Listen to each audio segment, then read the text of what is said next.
नमस्कार मित्रांनो, इन्व्हेस्टमेंट माहिती यूट्यूब चॅनलवर तुमच्या सगळ्यांचे स्वागत आहे.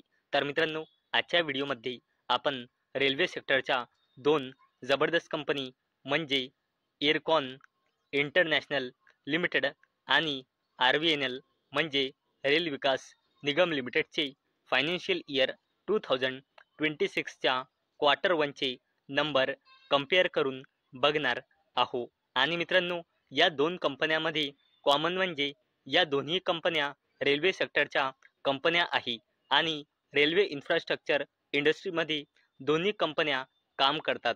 म्हणजे मित्रांनो, कुठे पण रेल्वे प्रोजेक्ट्स निघाले तर सर्वात पहिले एरकॉन इंटरनॅशनल लिमिटेड आणि रेल विकास निगम लिमिटेडला ऑर्डर मिळेल. कारण मित्रांनो, या दोन्ही कंपन्या रेल्वे इन्फ्रास्ट्रक्चर इंडस्ट्रीमध्ये काम करतात. तर चला आजचा आपला व्हिडिओ सुरू करूया. तर मित्रांनो, सगळ्यात पहिले बोलूया एरकॉन इंटरनॅशनल लिमिटेडबद्दल.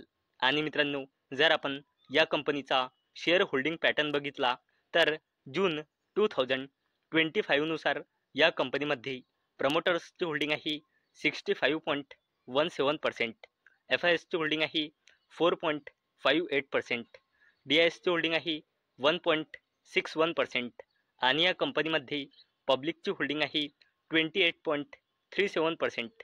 आणि मित्रांनो, जर आपण एरकॉन इंटरनॅशनल लिमिटेड या कंपनीचे फायनान्शियल इयर 2026च्या क्वार्टर वनचे कन्सॉलिडेटेड नंबर बघितले तर या कंपनीची सेल्स इयर ऑन इयर बेसिसवर कमी झाली आहे. 2,287 कोटी रुपयांनी 1,786 कोटी रुपये. आणि या कंपनीची सेल्स क्वार्टर ऑन क्वार्टर बेसिसवर देखील कमी झाली आहे. 3,412 कोटी रुपयांनी 1,786 कोटी रुपये. आणि मित्रांनो, जर आपण या कंपनीचे एक्सपेन्सेस म्हणजे खर्च बघितले तर ते सुद्धा इयर ऑन इयर बेसिसवर कमी झाले आहे. 2,037 कोटी रुपयांनी 1,586 कोटी रुपये. आणि क्वार्टर ऑन क्वार्टर बेसिसवर देखील कमी झाले आहे. 3,158 कोटी रुपयांनी 1,586 कोटी रुपये. आणि मित्रांनो, जर आपण एरकॉन इंटरनॅशनल लिमिटेड या कंपनीचे ऑपरेटिंग प्रॉफिट बघितले तर ते इयर ऑन इयर बेसिसवर कमी झाले आहे. 251 कोटी रुपयांनी 200 कोटी रुपये. आणि क्वार्टर ऑन क्वार्टर बेसिसवर देखील कमी झाले आहे. 254 कोटी रुपयांनी 200 कोटी रुपये. आणि मित्रांनो, जर आपण एरकॉन इंटरनॅशनल लिमिटेड या कंपनीचा प्रॉफिट बिफोर टॅक्स बघितला तर तो इयर ऑन इयर बेसिसवर कमी झाला आहे. 282 कोटी रुपयांनी 212 कोटी रुपये. आणि क्वार्टर ऑन क्वार्टर बेसिसवर देखील कमी झाला आहे. 263 कोटी रुपयांनी 212 कोटी रुपये. आणि मित्रांनो, जर आपण एरकॉन इंटरनॅशनल लिमिटेड या कंपनीचा नेट प्रॉफिट बघितला तर तो इयर ऑन इयर बेसिसवर कमी झाला आहे. 224 कोटी रुपयांनी 164 कोटी रुपये. आणि क्वार्टर ऑन क्वार्टर बेसिसवर देखील कमी झाला आहे. 212 कोटी रुपयांनी 164 कोटी रुपये. आणि मित्रांनो, जर आपण एरकॉन इंटरनॅशनल लिमिटेडचा EPS बघितला तर तो इयर ऑन इयर बेसिसवर कमी झाला आहे. 2.38 रुपीजने 1.75 रुपीज. तसेच क्वार्टर ऑन क्वार्टर बेसिसवर देखील कमी झाला आहे. 2.24 रुपीजने 1.75 रुपीज. म्हणजे मित्रांनो, एरकॉन इंटरनॅशनल लिमिटेडची सेल्स म्हणा किंवा नेट प्रॉफिट म्हणा किंवा EPS म्हणा, क्वार्टर ऑन क्वार्टर बेसिसवर आणि इयर ऑन इयर बेसिसवर आपल्याला बोथ केसमध्ये डिक्लाइन दिसत आहे. चला आता बोलूया रेल्वे सेक्टरच्या दुसऱ्या कंपनीबद्दल, ज्या कंपनीचे नाव आहे RVNL म्हणजे रेल विकास निगम लिमिटेड. आणि मित्रांनो, जर आपण या कंपनीचा शेअर होल्डिंग पॅटर्न बघितला तर अवेलेबल डेटानुसार म्हणजे जून 2025 नुसार या कंपनीमध्ये प्रमोटर्सची होल्डिंग आहे 72.84%, FISची होल्डिंग आहे 4.89%, DISची होल्डिंग आहे 6.38%. आणि या कंपनीमध्ये पब्लिकची होल्डिंग आहे 15.89%.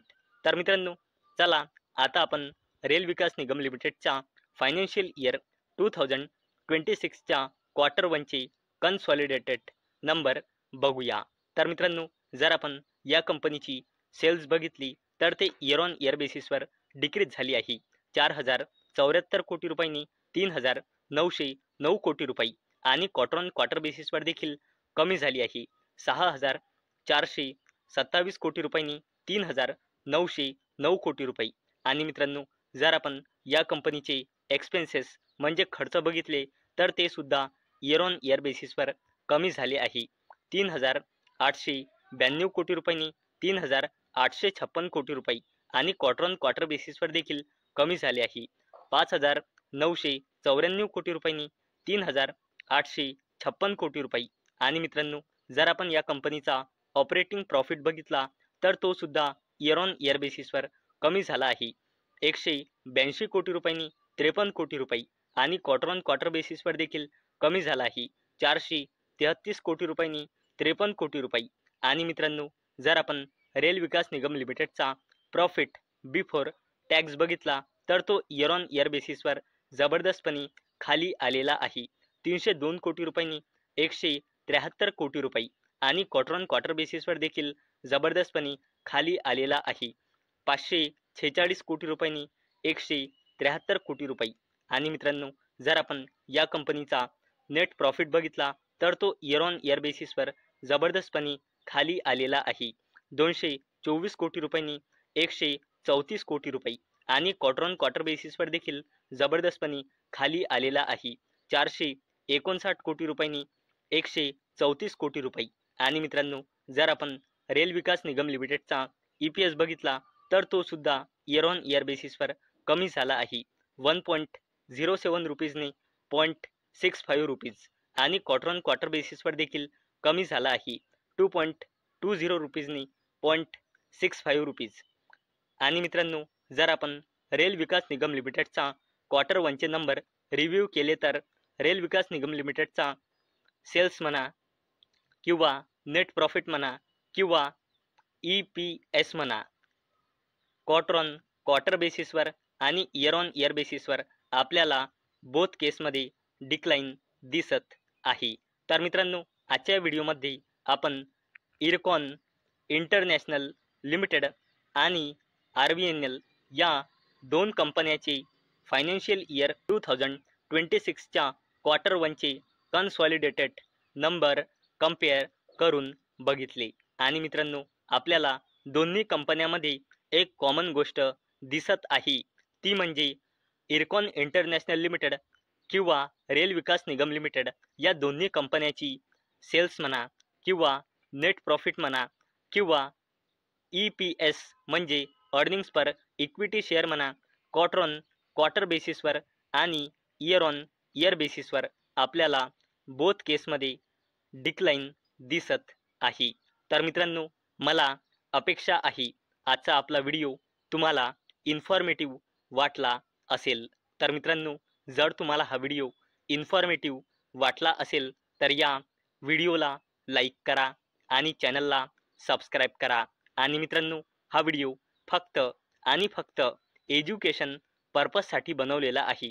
माझ्याकडून काहीही रेकमेंडेशन नाही की तुम्ही या स्टॉक्सना बाय करा, सेल करा किंवा होल्ड करा. तर चला भेटूया नेक्स्ट व्हिडिओमध्ये. तोपर्यंत टाटा, बाय बाय.